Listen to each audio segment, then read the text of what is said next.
ketika kita mencari barang yang ingin kita beli, karena ramenya pasangannya jalannya gang sempit, ya, gang tikus, lalu senggolan dengan orang lain.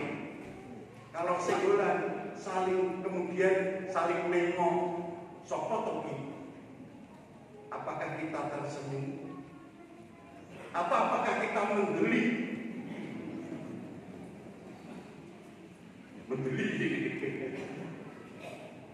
Apakah kita tersenyum dan maaf? Atau malah kita menek-nek jan pripati lagi? Kita bisa, saya tidak tahu apa yang kita alami. Atau ketika kita di mall atau supermarket lagi melaku ini, sikut kita nyenggol barang yang di etalase, ya. Sehingga barang itu yang kita senggol jatuh, bejone orang pecah, jatuh, mungkin panganan plastikan gitu ya, mungkin odol atau sabun gitu. Apa yang kita buat?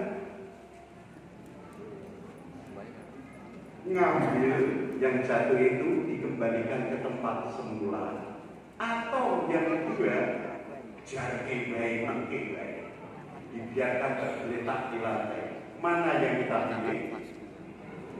Jarke.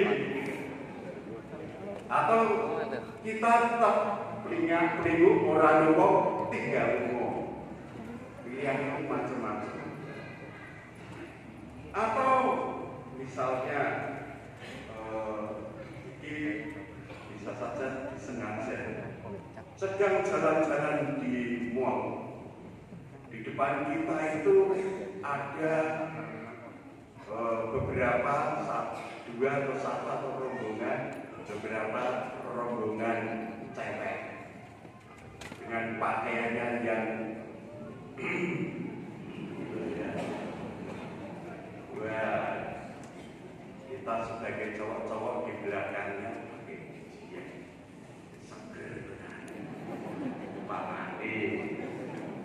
sengaja kita mendahului senggol dia nanti barang bawaannya itu jatuh. Lalu kemudian kita mengambilkan, dia mengambil, kita juga mengambil. Lalu sambil mengambil pandang-pandang. Kayak sinetron. Nyenggol dia. Apa nih yang disenggol? Kemudian ceweknya melingkup, terus kemudian cowoknya juga melingkup, ceweknya berteriak, Romo. Ya aku nggak tahu ekonomi rokok, bukan semacam nggak tahu rokok. Saya nggak pernah kayak gitu, paling umpamanya jalan-jalan di mall, saya itu biasanya jalan cuek saja. Tapi tiba-tiba nanti ada orang, Romo, marahnya aku biasa banyak fans. Terani. Saudara-saudari yang terkasih, ini ada sebuah cerita tentang senggolan lagu. Jadi di sebuah stasiun ada beberapa kelompok anak muda, cowok-cowok semua itu turun dari kereta, lalu mereka cepat-cepat jalan cepat menuju mobil jemputan.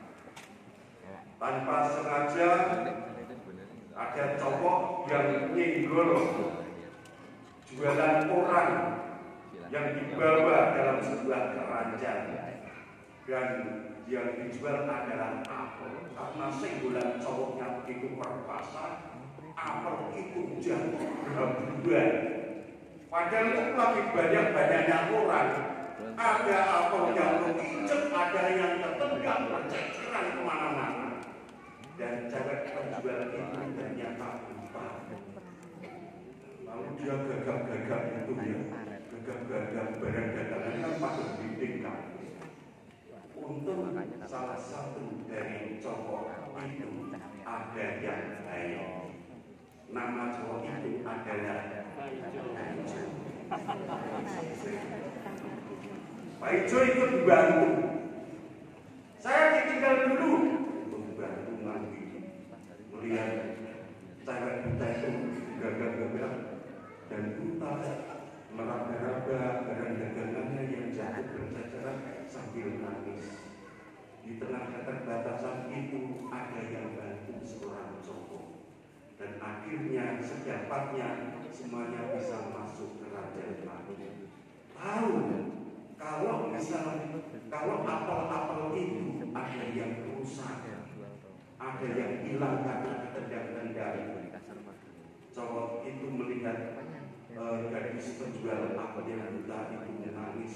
Sudah ya apa-apa, semuanya akan baik-baik saja. Lalu ngambil duit ratusan ribu dikasihkan kepada si buta itu, gadis buta itu. Ini untuk mengganti apelmu yang rusak atau hilang. Nangis lagi cara itu. Kemudian ketika cowok itu hampir pergi, gadis buta itu memanggil, "Mas, apakah Mas adalah Yesus?" Pertanyaan itu menandakan si cewek buta sangat menghargai, sangat kagum dengan cowok penolong itu. Mau berkorban ditinggal teman-temannya, bahkan mengganti dengan untuk apel-apel yang rusak dan hilang. Pertanyaan itu menggelitik kita. Mungkinkah kita bisa seperti itu? Sehingga apakah Anda adalah Yesus yang hadir?